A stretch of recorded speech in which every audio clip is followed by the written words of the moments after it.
The Silver Valley of North Idaho is a rugged place. The valley follows the course of the South Fork of the Coeur d'Alene River, which includes canyons and gullies that branch off into the surrounding mountains. Tall trees, icy streams, and rugged terrain are common. This is a place of great beauty, but it also can be harsh and unforgiving. Since the late 1870s, when gold was found in its streams, the valley has attracted people with character to match its own. Rugged people, adventurers with strong backs, a belief in hard work, and the fierce independence needed to survive these mountains. Miners and loggers were the first settlers. The mountains hid untold wealth, and the miners were determined to find it. Loggers provided timber for homes and for supports in the deep mines that were being developed. The rocks held gold and silver, lead and zinc. Within 50 years, the valley would become known as one of the richest mining districts in the world. Tens of thousands of families would live in the valley, with over 100 mines producing metals that flooded the region with wealth. None shone brighter than the Sunshine Silver Mine near Kellogg, Idaho. You are my sunshine, my only sunshine. You make me happy when skies are gray. You never know, dear, how much I love you. Please don't take my sunshine away.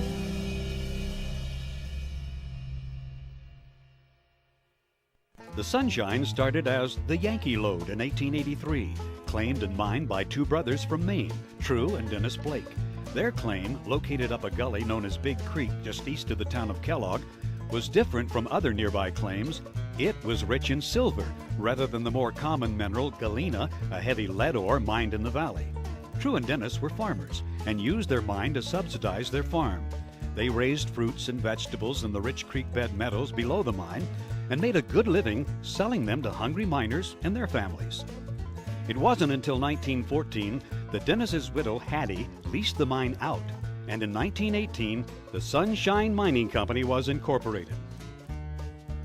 The company struggled for several years as the price for metals rose and fell.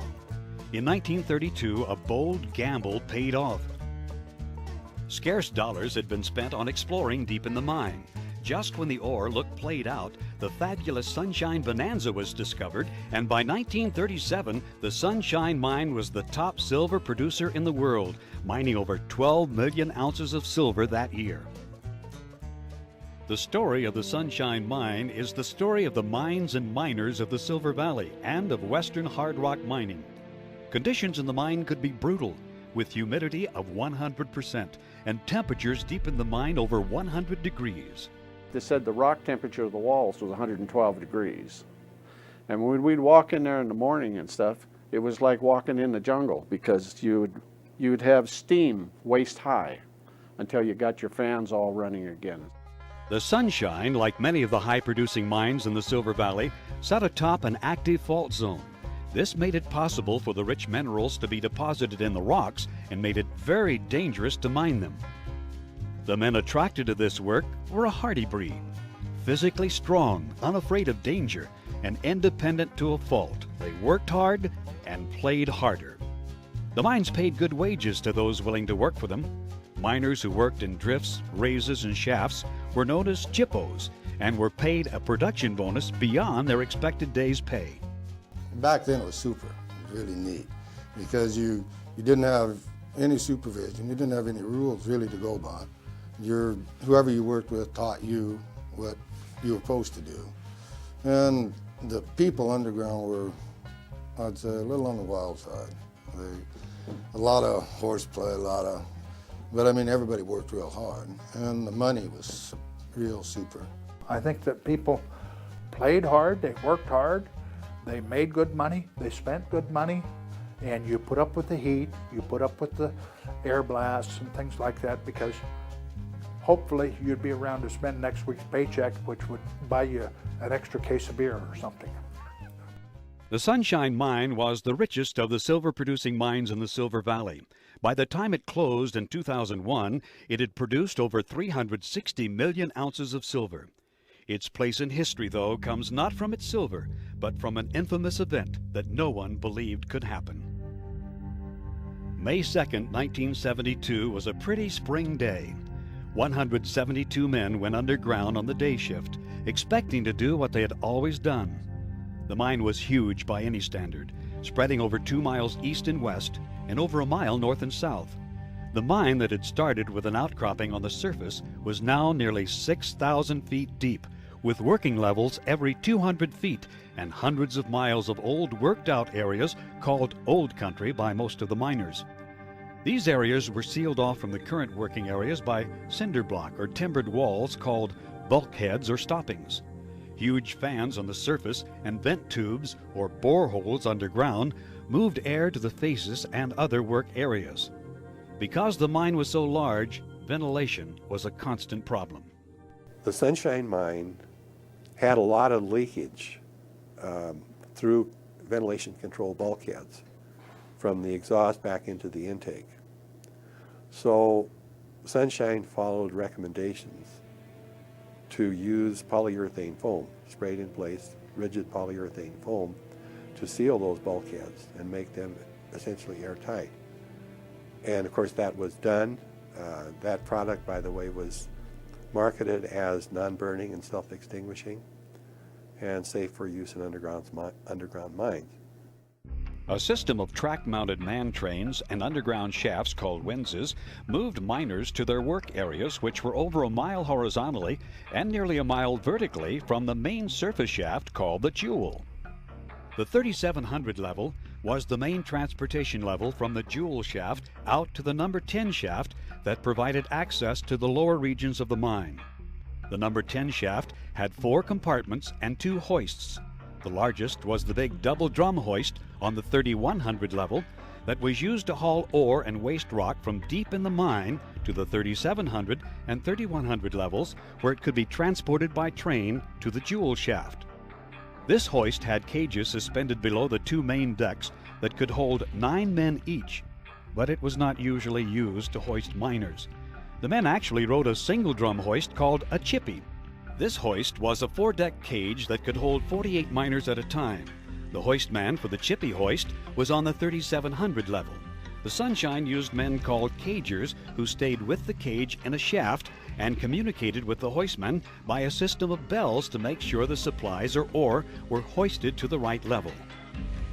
On May 2nd, the men took the man train out to the number 10 chippy hoist and were taken down to the many working levels of the mine. Miners generally worked in 2 or 3 man crews in remote areas called headings and carried their tools and lunch buckets with them. Chippos didn't want to waste a precious minute that could keep them from making their rounds. They didn't stop working if they could help it and even ate their lunches on the run. When you're jippoing, that's what I was doing, my partner and I, we were jippoing, you're actually working in a double pace speed. Your speed is double pace. Try to get as much done as you possibly can within the 8-hour period. The morning of May 2nd, 2 raise miners on the graveyard shift had noticed smoke. This was not unusual. Ventilation fans or train motors often had small electrical fires.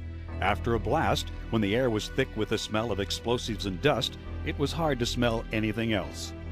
Some of the guys said they smelled smoke, but Jimmy and I, we come out that morning, and neither one of us smelled anything.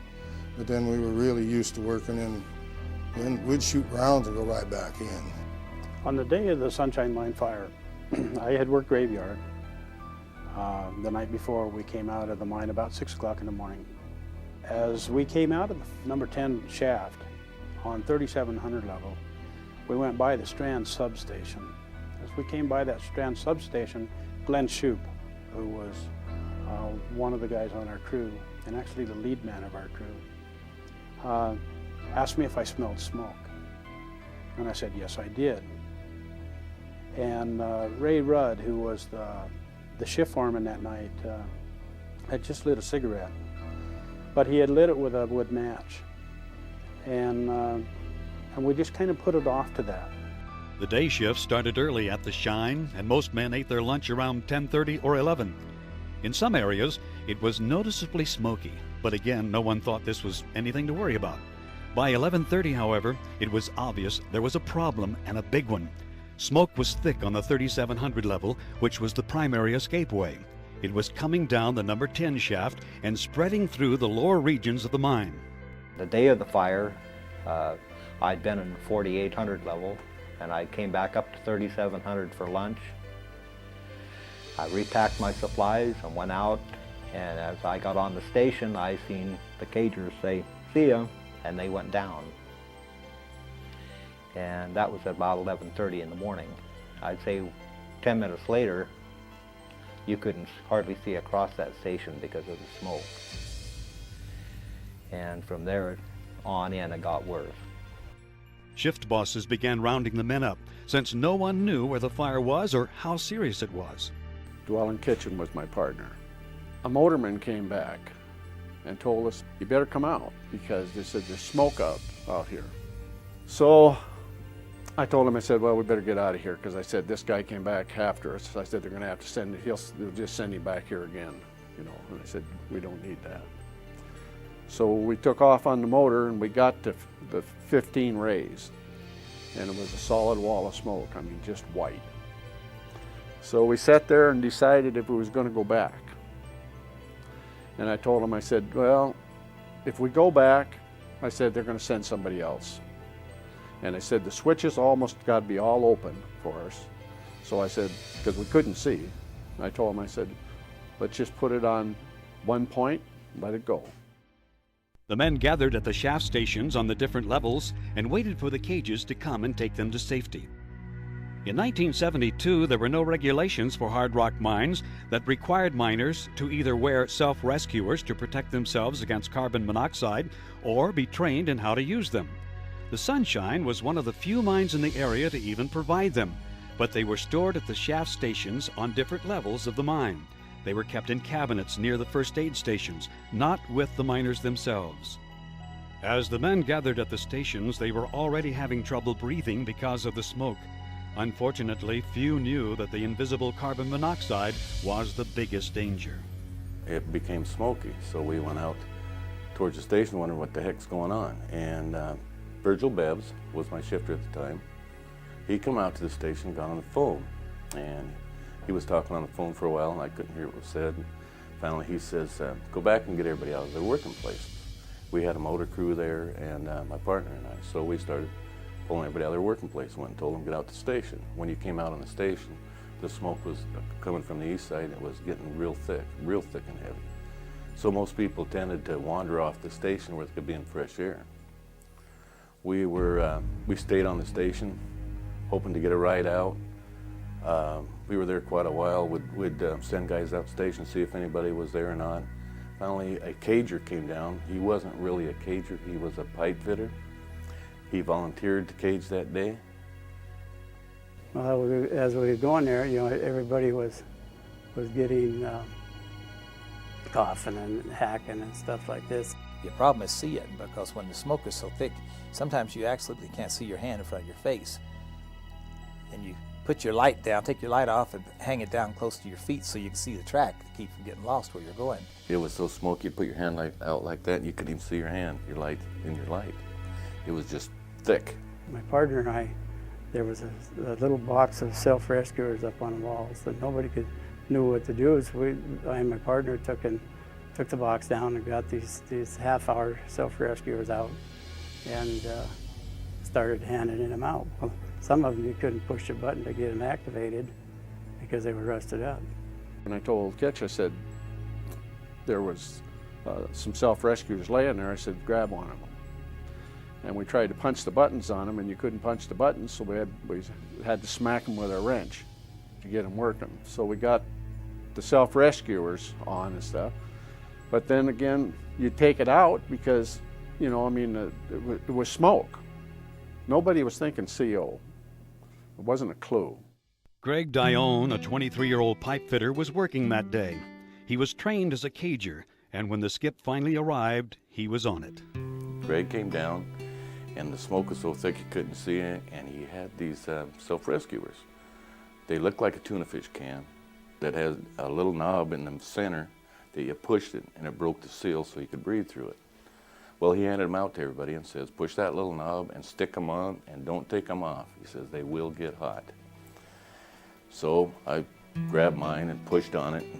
I sucked on it, put my nose plugs on, sucked on it. I said, these things ain't no damn good. He says, you gotta break it. So he took out his pipe wrench and went around and broke everybody's seal so you could breathe through it. He says, now stick them on and don't take them off. So he stood by the shaft. He says, okay, the skip's here. And he started pushing guys out in the shaft. And it was so smoky, I wasn't so sure the skip was there. I was glad when I stepped out that my feet hit something. But he packed us in there as tight as he could. There was no gates on it. This was the double drum skip. He put more on there than you should, but that's fine. He moved it nice and slow. We all got situated. He says, you ready? And we said, yep, and we went up.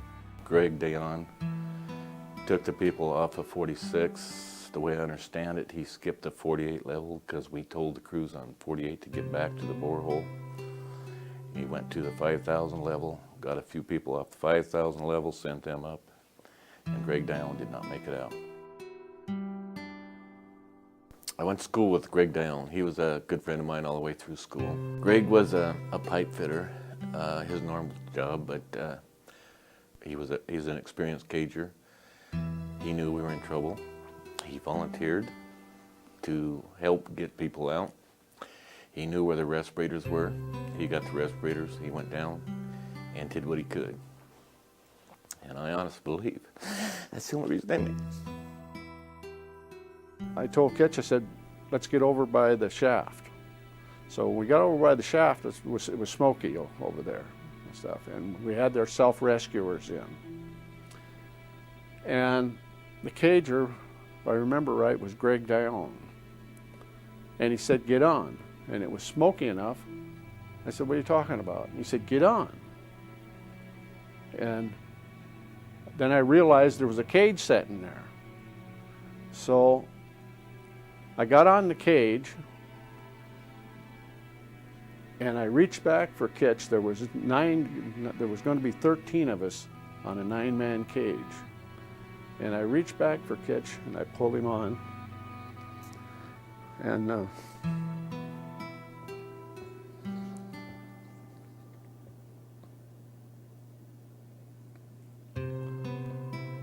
And it wasn't him? no, I grabbed some kid that just got back from Vietnam. The day of the fire, I was working on 4400 back at the number 10 shaft. I was in a shrink stope with my partner, and we were told by the motor crew that was pulling our muck that we were to evacuate the mine, that the mine was on fire. And I thought that would be really odd. I really did, because I thought, fire, what could burn here in the mine? I mean, we're in a hard rock mine. And there's the only wood that you really see is just what's in the drift, and I don't see anything burning. And then we walked through an air door, and as we opened up that air door, it was so thick of smoke, you could barely see what was in front of us, just maybe a foot at the very most. There was no panic. No, everybody was calm. That's half the reason I think half of them died. Nobody was worried. Everybody knew everything would be fine because a hard rock mine does not burn. I didn't have a self-rescuer. They had some old ones in a locker. They were beating on with pipe wrenches trying to get them to work. Don Behre, the guy that I give him credit for saving my life, had a flashlight looking battery about so long, yay high, with a mouthpiece on it. And he took it out of his mouth and put it in mine until I got to where I could breathe again. And then I felt I'd better give it back to him because it was his anyway. And I gave it back to him, and I got some rags and soaked them in water and tried to breathe through the rags. The 3700 level was the main travel route from the number 10 shaft to the Jewel shaft. The man train was on this level, and the miners were familiar with the route it took. The 3700 level, however, was one of the first levels to be overcome with deadly smoke and gases. The miners who were belled to the 3700 level did not survive the trip. The shaft crew had already called and summoned for the skip to come down and get us out of here, so they had the skip come down, and they had gotten on the skip, and my partner had gotten on the skip, and I got on the skip, and my partner was twice as old as me. I was 25 and he was 50, and he had asthma, and so he carried those inhalers. He carried 2 or 3 inhalers with him in his dinner bucket, and he forgot to get his dinner bucket when we got on the skip, and he wanted to take a shot through his inhaler because the smoke was really bothering his asthma bad. And he mentioned to me, he goes, "Oh," he says, "I forgot my bucket." Well, I knew he had laid his bucket down on the station, so I stepped off the skip to go get his dinner bucket for him, and then I was going to return to the skip with it. Well, when I stepped off the skip, I didn't know it at the time, but this is where Jesus Christ took a hand in my life. And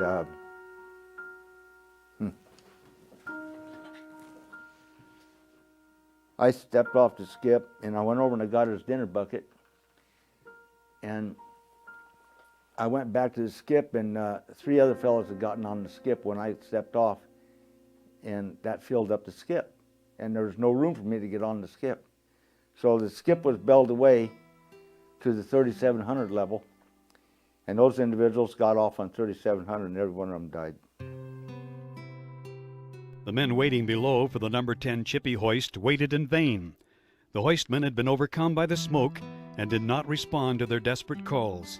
The 48-man Chippy hoist was out of business, leaving only the single-deck double drum as an escape. So finally the skip come down to take the crews out, the crews that were there. We filled the skip up, and my partner was on that skip, and I said, "Well," I said, "there's not enough room for me to get on here." I said, "Go ahead and I'll catch the next one." He says, "No, you're not going to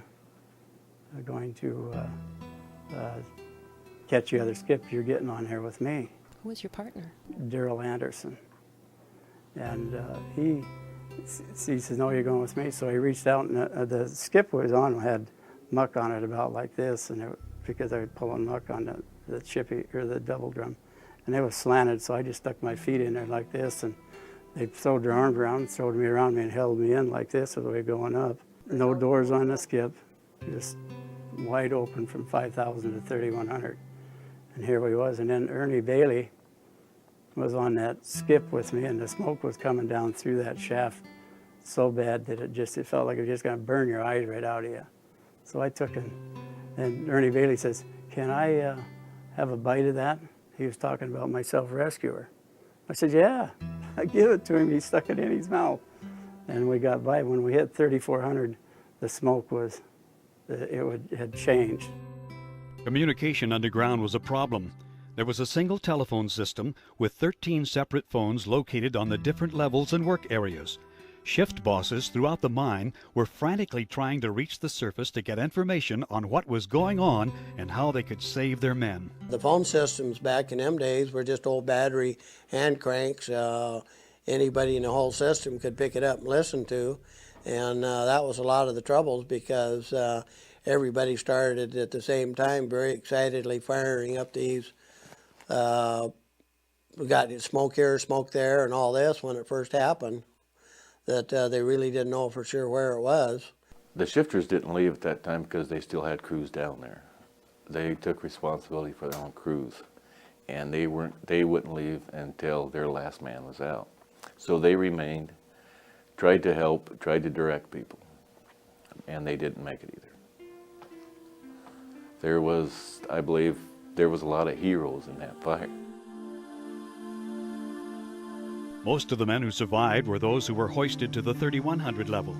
Very few of the miners had ever been to this level. It was a maze of haul roads and side drifts where men could be lost or trapped. None of these guys knew how to get out on 31. Nobody knew what 31 drift. They'd come down, took the man train down, catch the man train back to 37 and 10. They'd never been out 31 drift. 31 was a old haulage drift that had many ins and outs, and so as we're going along, I'm telling them where we're at, so that kind of give them an encouragement, because come on, let's go. and told him when we got to 5 shaft and it was really boiling, whatever. And I says, well, we're 5 shaft, we're halfway home. Keep on. But at the same time, my lungs are just burning and my eyes are burning, and you can't, and your feet feel like lead because you can't hardly pick them up, and and the smoke keeps getting thicker and thicker until finally we got out to 4 shaft, and then the fresh air hit us. I've worked on 3100, so I knew my way around on that level, but many of those fellows did not know the way around. In fact, I think there's one other fellow that knew that level. So between the two of us, we led those guys out. Nobody ran, but we walked out. We were in smoke till we got to 4 shaft, and then the air just cleared up. It was miserable. Nobody passed out or nothing. I mean, we were all standing upright. We were helping those who seemed to have problems, but we all made it out. We went up to 3100, and they instructed us to walk out to the Jewel station, which was a mile away. And Clyde Napier, he was a chippy doctor at that time, and Homer Benson and I started to walk out. When you think about it, though, we did more staggering than walking. And I kept thinking, if Clyde falls down, we'll grab him and carry him. But all the poison gas was down low, and if he'd have fell down and we'd have went after him, we'd have probably all been there. So, and they were dying just 5 minutes behind us, maybe not that long. The guy that kept me alive on 37, he put backpacks on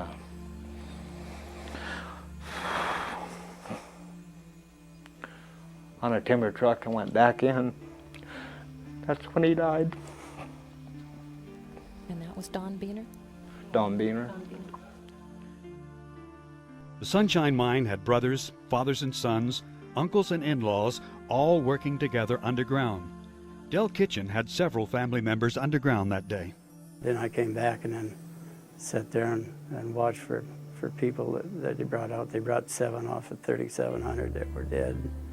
And then the foremans and the supervisors didn't want us to go over, and I told them that they weren't going to stop me from doing it. I was going to do it anyway because I was concerned about my family. My dad was there and my brother was still underground, both of them. But when I come through, I knew that they wasn't going to come out. It's really something to have to tell these people that all we can do is hope and pray that they're all right. But yet they were dead, and it was hard for me to do these things, even to my own family. The Sunshine had a mine rescue crew commonly called a helmet crew. Many of the miners on the crew at that time didn't take it too seriously. After all, a hard rock mine couldn't catch on fire, so why would you need a helmet crew? We took the course as a way to get overtime. And then it was something that was good to know, how to be able to operate under one of these machines at the time. But we never thought we'd ever have to use it. That was the farthest thing from your mind is a hard rock mine catching on fire. Your biggest fear was a rock falling on you, air blast, or something to that nature, but a fire, no. Bob Lonhart, the safety supervisor of the Sunshine, had been in the mine that morning for an inspection. He'd come up around 11, and after showering, was sitting down to eat his lunch when he got the call that there was a problem. I never got my first bite because about the time that I had opened the dinner bucket, I received a phone call from the shop foreman, Tom Behre, stating that there's a fire in the mine. They want you to bring the helmets to number 10 shaft on 3100. I didn't put my mine clothes back on. I put my mine boots on, my mine belt, and grabbed a hard hat. And then my mine rescue training told me to do one more thing. I went over to the mine rescue room and obtained a mine safety lamp, a flame safety lamp, and a Draeger gas detector and some detector tubes so I could check for gases from the fire. The Jewel shaft was the primary intake airway for the Sunshine. As Bob and the others went down the Jewel, they had plenty of fresh air coming in behind them, but as they moved toward the number 10 shaft, they found thick black smoke and some of their co-workers. When I got down to the 3100 level, several people asked me, what are you going to do? What are you going to do? I'm going to take these apparatus back to the number 10 shaft. We're going with you, they said. And there were 3 other people who joined me. Don Behre was one, Larry Hawkins was one, and Jim Thingler. So those 3 people, and they were all people who had been trained in mine rescue. At least one of them, I found out later, had been in very heavy smoke earlier on, and consequently had already had a significant amount of carbon monoxide poisoning. We never got to number 10 shaft. When we got back into where I could see, there was a crosscut from our right that was spewing or carrying just a real heavy, dark, black smoke. So I signaled the motorman to stop, and I told everybody, put on your breathing apparatus. We're getting into some heavy smoke. And I told Larry, go slowly, because I don't want to run over anybody that's coming up. And we got back perhaps, I don't know, 600 feet, 800 feet, moving slowly in really heavy smoke, and we came across another individual. It was Byron Schultz. And he was obviously distressed in many different ways. Well, while we were preparing the apparatus to put it on him, Don Behre took his face mask off and extended it out and said, here, breathe this. This is good air. And in a matter, it seemed, it was not a very long period of time, a matter of 10 or 15, 20 seconds when he collapsed. Don did. And the only thing that I could conclude, I think he was so toxic from breathing carbon monoxide that he didn't really know what he was doing. He was the only helmeted casualty during the fire. And I think there's a lesson to be learned there for a mine rescue man. And that's, if you become a casualty, you're not going to help somebody else. To put your mask, your apparatus on somebody else at that point is not a good idea. Carry other oxygen equipment and put oxygen on them, yes, but don't give up your own. News was spreading through the Silver Valley that something was happening at the Sunshine. Wives and mothers, children and friends and co-workers began to gather in the mine yard. They had no real news, but they could see for themselves the thick smoke pouring from the mine. I remember I was driving a truck and come up to the yard, and we have a big exhaust fan up on the hill, kind of like a smokestack on it. Looked up there and just smoke was just rolling out that, and then word started getting around there was a fire underground. Nobody knew how bad it was or anything. And miners' wives were no strangers to bad news. They understood the dangers their men faced every day, but it was obvious that this was not a small problem. It was a beautiful day out, and dawn was afternoon shift. Somebody came down the canyon and said, the men that are working afternoon shift will not be coming home because they are going to try to rescue the men that are underground. I was terrified, and I didn't want him to return, but he informed me that he said, if I was down there, you would want somebody to come after me. And I said, that's true. Families prepared to stay at the mine site until they knew what had happened. Community organizations, including the Steelworkers Union, the Red Cross, and churches brought food, blankets, and cots. There were people camping out there for the first week or two until they got the bodies out. It was, I don't know how many people there was, probably 100 people out there at any given time, and Sunshine was feeding them, giving them blankets, whatever they needed. They used the warehouse there for kind of a center for handing out sandwiches and lunches, and they were handing out lunches for the guys going underground, and it was fairly chaotic around here for at least the first couple of weeks.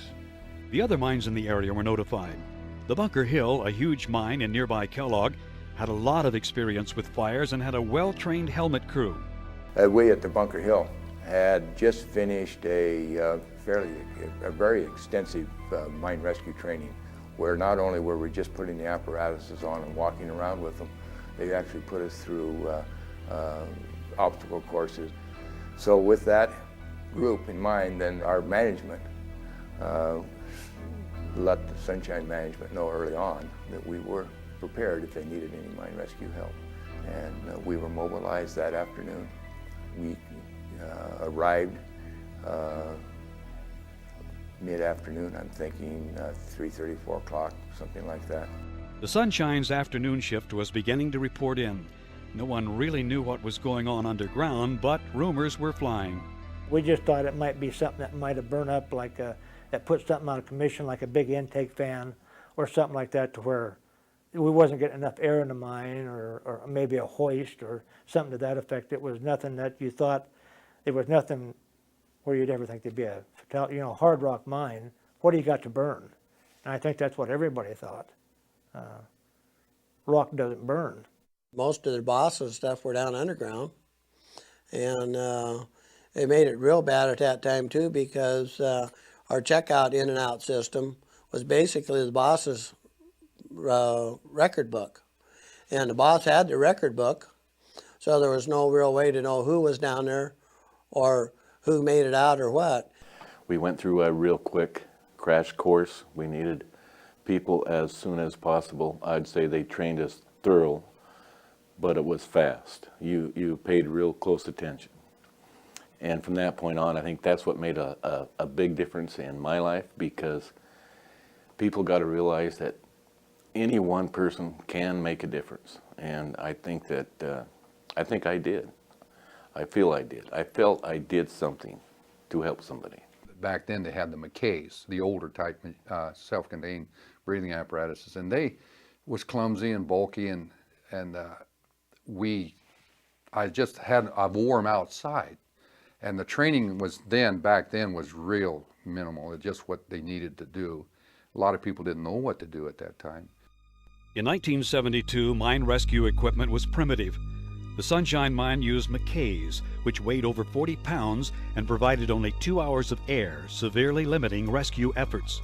Despite these limitations, men were trained, and the first helmet crews went underground and found deadly smoke and the bodies of miners. I'd not seen that sort of a situation in my life. There were people had died on the way out. There were 30, 40 bodies before we could even get to the hoist room on 3100. It was very difficult for the Sunshine people. It was, in some respect, it was, we were lucky to come in from outside and not know and not see our friends. They knew that there were 5 people that hadn't made it out that were right beyond that point. So they went back with timber trucks and stretchers, and they brought those 5 people, those 5 bodies out. So it was kind of a sad first day. As rescuers worked their way toward the number 10 shaft, they feared the worst. No one close to the number 10 had survived. Miners were found at the shaft stations, in hoist rooms, and along the tracks. The lethal combination of carbon monoxide and other poisonous gases had made it impossible for anyone to survive, but they did not give up hope. As the days wore on, families and company employees kept their vigil. The Silver Valley was united in the face of tragedy to support those who waited. When anything happens here in the Silver Valley, when any disaster strikes, I don't know where people come out of the woodwork or whatever, but they're there immediately to try to give you support, and just to let you know they're thinking of you, whether they know you or not. What I recall the most during the fire itself is how everybody was grouped together, was here to support each other. Everybody pulled together and supported the the survivors or the families, but was sitting and waiting for so long to find out if their loved one was coming out or not alive. I think you know, that's a long time ago, but I think we heard that that fire was going on almost as soon as it started. I remember I had kids in my room that their dads worked there, and they were frantic. And what do you say? What do you say? You go on and you give them love and respect and hugs, and we didn't have any counselors at that day. I loved them. When they cried, I cried, and I hugged them some more. And we all got through it. Our family situation was a little bit different than the others. I mean, when my mother went to the mine, they knew men were dead. They already knew it. And I can't remember if it was May 3rd or May 4th, they brought my dad out. My dad was the last one brought out of the mine before they quit bringing out people and just strictly went to looking for survivors. And a lot of those people, it was a long, long wait. We knew he was dead fairly quickly. And I think that was probably the hardest part for the whole families, is the ones that just waiting, hoping their loved one would be found alive, where we knew it was too late for my dad. The rescue effort was heroic. The primary goals of the rescuers were to keep themselves safe and at the same time secure the mine and find survivors. The fire was still raging and conditions underground remained deadly. What we were doing were primarily sealing off 3100 so that we could get back to the station in fresh air. The idea was to move your fresh air base as close as you could to the fire, do primarily reconnaissance to determine if there were any survivors, and as important, accounting for all the missing people. They did it real well here, making sure that when one team was down doing something that was in contaminated air, that they had another team backed up. Rescuers were in constant danger. As the fire burned through timber supports, the mine began to collapse, severing electrical and communication lines and destroying the ventilation system. The polyurethane foam lining the drifts and bulkheads burned, sending out thick clouds of deadly gases. The heat was unbearable. One of the things that happens with polyurethane foam combustion is, of course, in a situation like that, it actually gets the timbers burning. And it burns in what they call a fuel-rich mode. Fuel-rich meaning there's more material burning than there's oxygen available to support the combustion.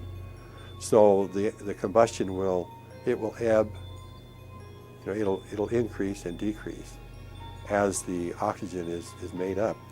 Well, in the combustion gases of the test fire in England, carbon monoxide ranged from 3 to 7%. Oxygen was down to as little as 1%.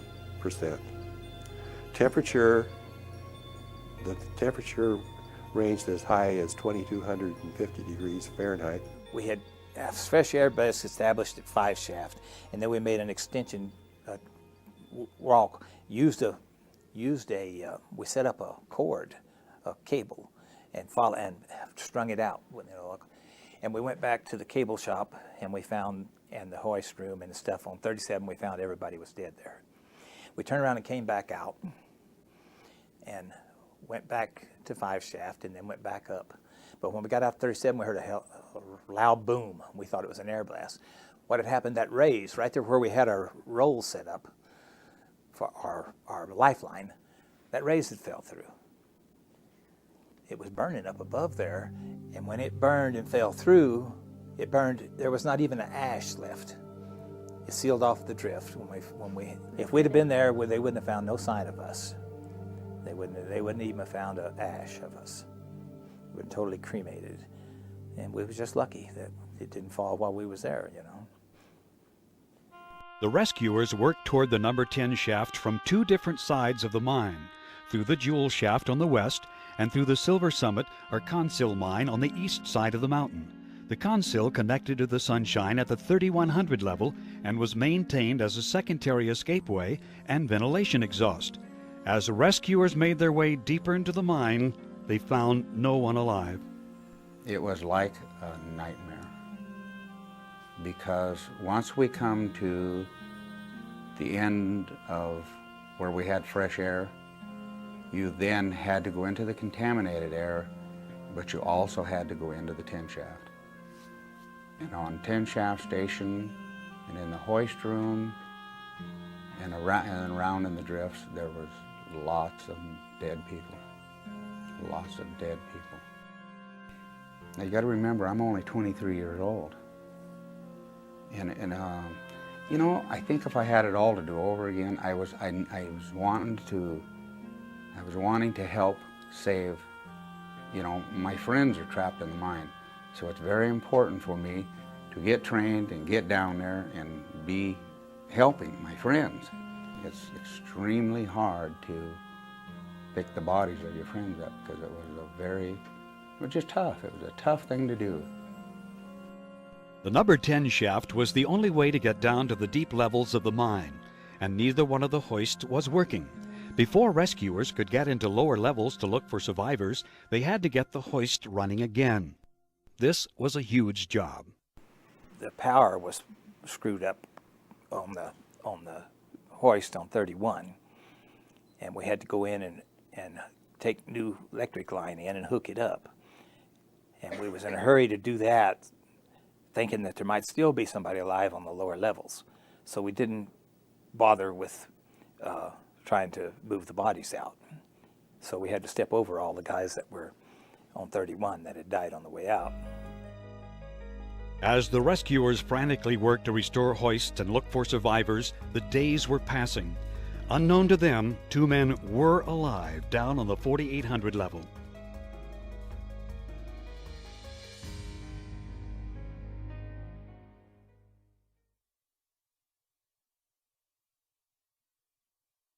Ron Flory and Tom Wilkinson were partners working in a raise several thousand feet away from the number 10 shaft. They had been told about the fire and went out to the shaft station to see what was happening. At that time, I really didn't even care. It didn't even dawn on us how serious it could get. We just said, we put up a little smoke and that'd be no problem, we'd get out. We didn't believe that there was a fire in the mine. Think about it, what can burn in a hard rock mine? Well, we all stood around the station, rang for a cage, and then everybody stood around talking and waiting for the cage to come. And smoke kept getting heavier and heavier, and our self-rescuers started getting warm and hard to breathe through, so we'd pull the self-rescuers out and breathe around them till they cooled down and then put them back in.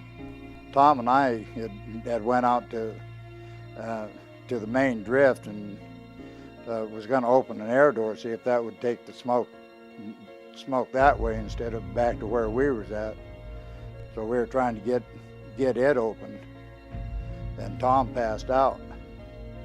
And I carried him back to the motor barn where the rest of the guys were, and we put him on top of the motor and took him back to where there was fresh air. Well, we thought there was fresh air earlier, and there was still fresh air there.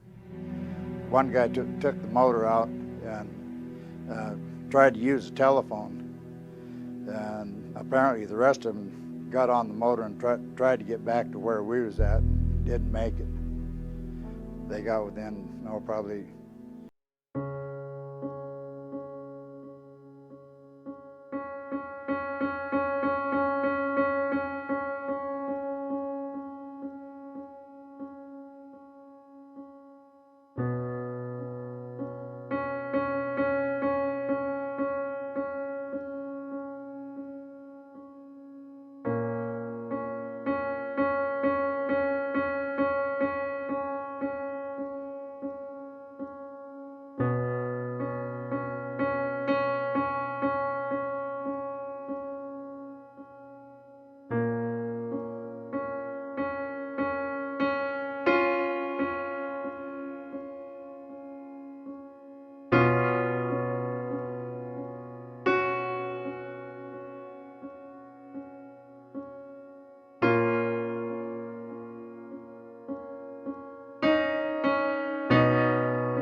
1,500 yards from the number 10 shaft between 3,700 and 4,800 levels.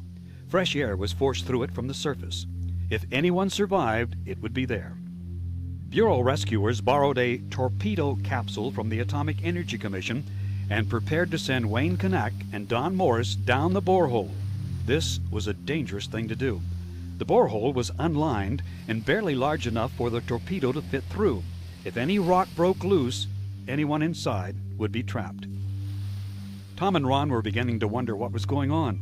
They still had no idea how bad the fire was or how many people were dead. They just knew they had been waiting a long time. We were out in the smoke 7 different times the time we was down there. And we didn't know until later that we thought if we wet our t-shirts and put our t-shirts over our mouths that would help save us. We didn't find out till later that did absolutely no good, but made us feel like it did. We was always worried, wondering what was going on, but we never really panicked. I think when one of them as get down, when you get, where you might be losing something, the other guy was there to talk him out of it. No, we never actually give up hope. Like I said earlier, we knew they had to come down to get us, and we just hoped that they would get there before it was too late for us. On May 9th, Ron and Tom were discussing their situation, when Ron thought he saw a light flashing. It was in the afternoon, the day we were rescued, and I think Ron and I we were both there laying what we call our bed boards. And we've been talking, and Ron's the one that seen the light first, and he's seen a reflection off the wall. And he told me, he said, there's a light coming down the tunnel tonight. And that's where the borehole was back there, and I thought, man, he's really losing it this time. And I said, I told him he was nuts. But no, he says, there's a light.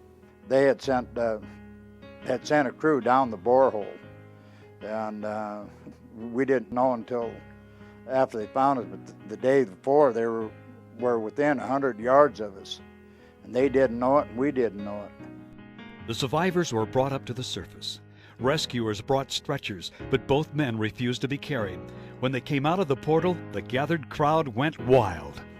When we come out, got to the main station there, they wanted to put us on a timber truck and push us out. And Tom and I both told them, no, we walked in, we're going to walk out. So the guy got on each side of us, and they let us walk out.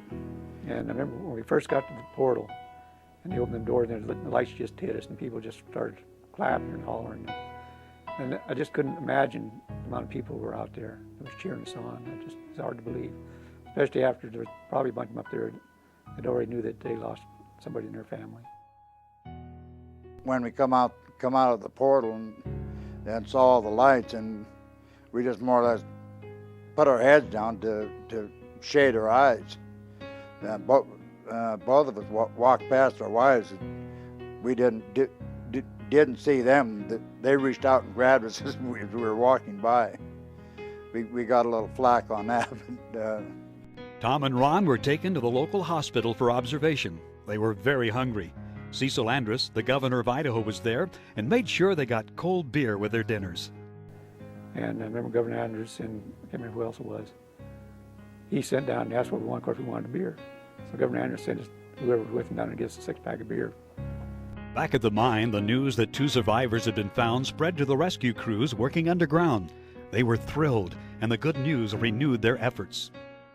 Man, it was something else to see 2 of your co-workers come to the surface, and it was something that you just didn't think was going to happen after what you had seen, and you knew how many that had gone, and for them to come up, and it was a miracle, For 4 more days, rescuers struggled to gain access to the lower levels of the mine. When they reached the 5,200 level, they finally accepted the fact that no one else would be brought out alive. When we come down the shaft to 5,200, okay, what we really know now is this is the last level. This is, and this is what I'm feeling. This is what's in my heart. This is the last level, and I'm really, I'm I'm wanting to, you know, I'm wanting someone to be alive. But I'm apprehensive, you know, and I'm scared. And I'll never forget this. It looked like the guys were all just standing around in a group, because when we went there, they were piled on top of each other. Like the gas just hit them and they just all died just immediately. You couldn't recognize people. We had to unpile them to take care of them. Recovery of the Sunshine took many months. Areas of the mine were unstable after their timbered supports had burned. Ties supporting the rail tracks had also burned. Electrical lines and components used to power the hoists all had to be replaced. Many of the surviving Sunshine miners worked in the recovery effort. Just as many were laid off and had to find work elsewhere. When the mine finally reopened 7 months after the fire, it was obvious that the Sunshine had changed forever. Before the fire and stuff, you had bosses that were miners. When they told you something, you could understand it. They knew what they were talking about. And you lost the men that were training. After that, you could say that if you put a hard hat on, you were a miner. And you would have accidents, one right after another. And I think that it cost Sunshine. It really had. I believe that my primary inspiration came from that Sunshine Fire. I lost a lot of friends. I lived for years after that fire with the visions of the bodies of my friends and the condition of the bodies when we brought them out. And I would wake up at night crying, and I did it for a long time. And it's taken me a long time to get that out of my mind. When the mine reopened, some of the Sunshine miners could not bring themselves to go back underground.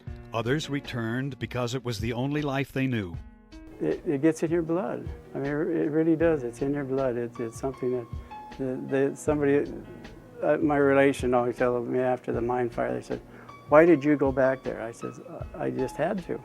I had to go back." It's just something that gets into a miner's mind that tells you got to go back. You go back, and you go on. The Sunshine Mine Fire was one of the worst hard rock mine fires of the 20th century in America.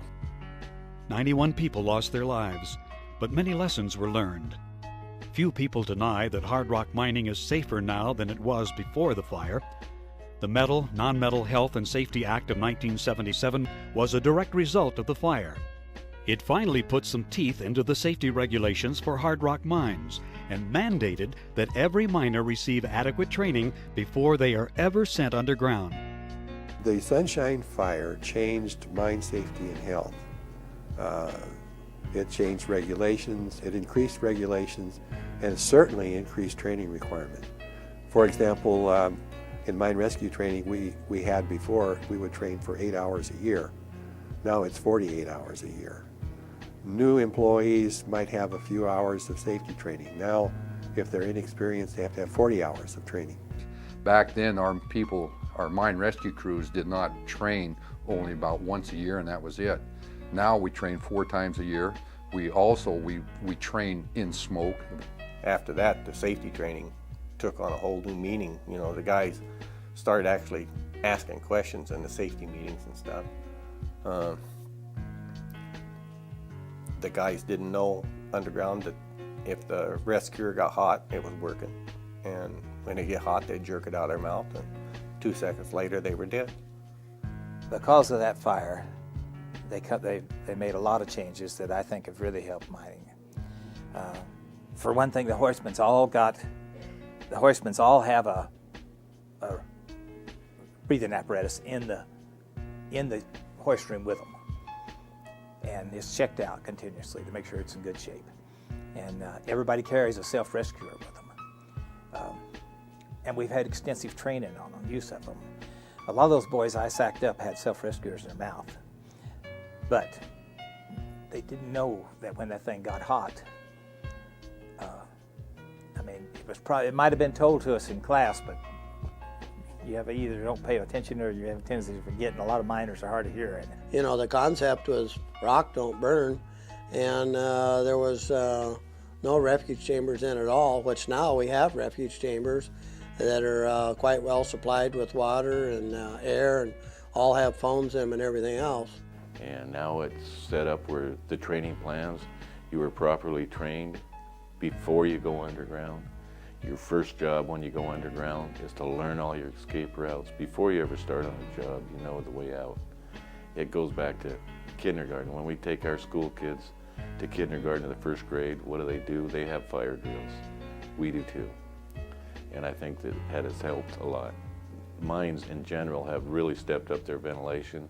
They try to make it where they have the capability of shutting doors, turning off fans, and isolating anything that would happen so that people can come out. All our escape routes are set up so that no matter which way you're escaping, you're not going to come out through the smoke like we had to. You'll be escaping into fresh air all the time. One of the hardest lessons taught by the sunshine was that the impossible was in fact possible. Survivors of the fire worry that miners may become complacent, believing as they did that a hard rock mine cannot burn. If this happens, another disastrous fire is inevitable. I've long been afraid that we're going to have another disaster. I believe that we've set ourselves up for it. History repeats itself. And God, I don't want to see a bunch of miners killed again, particularly due to a fire. I mean, for Pete's sakes, that's something that we can prevent. I believe I learned an awful lot from that fire. I believe it put more responsibility on myself instead of somebody else. Right now, with the education I have on mining through the years, I know I am not going into an area unless I know I can get back out of it. I'm not going to do a job unless I know I can do it safely. It's not worth it. I'd have a message for the companies, and that's that don't become complacent. Keep your mines clean, keep them organized. Make sure your mine rescue teams are trained well. Make sure every individual that goes in that mine is trained well in the use of not only the self-rescuer, but in how to get out of the mine. There's many, many times I've interviewed people in mines that don't know the escape ways, that truly don't know how to get out of that mine if a disaster happens. And remember, if it happens, it's black, it's smoky, they can't see, there's confusion. Train them well, you'll save lives. The men who survived the Sunshine Fire and those who worked on the rescue and recovery efforts will never forget what happened in May of 1972. The Sunshine Memorial, located at the bottom of the Big Creek Canyon just off I-90 in Idaho's Silver Valley, reminds everyone of the high price paid by our nation's underground miners. A lot of people went through a terrible, terrible problem because of this with my sisters, and mostly my sisters because I was the only boy left then. But I had to be there for them, for my uncles, for my aunts, and I couldn't mourn like they did because I could help them, but I couldn't do it because I had to be there for them. And I maybe wish that I probably had done something a little different that would have helped me, but I would never want to go through that again. Well, you know, that fire had a big impact on this mine and in this area here. I mean, you know, you even could smell death. I mean, in this area, the flowers for the graves, you know, it was unbelievable. You can even smell it in the air. I mean, it was kind of, I don't know, it was sad, really sad. Well, it was just hard on everybody. You know, it was hard on me, as you can see. I remember I went home and I just cried. But it was a big shock for everybody, and I think everybody had the same feeling I was. I wasn't all by myself. All the other rescuers, all the people were, you know, it was like, man, you know, it was just hard. Everybody was heartbroken. It's just like anything else. You just keep going on.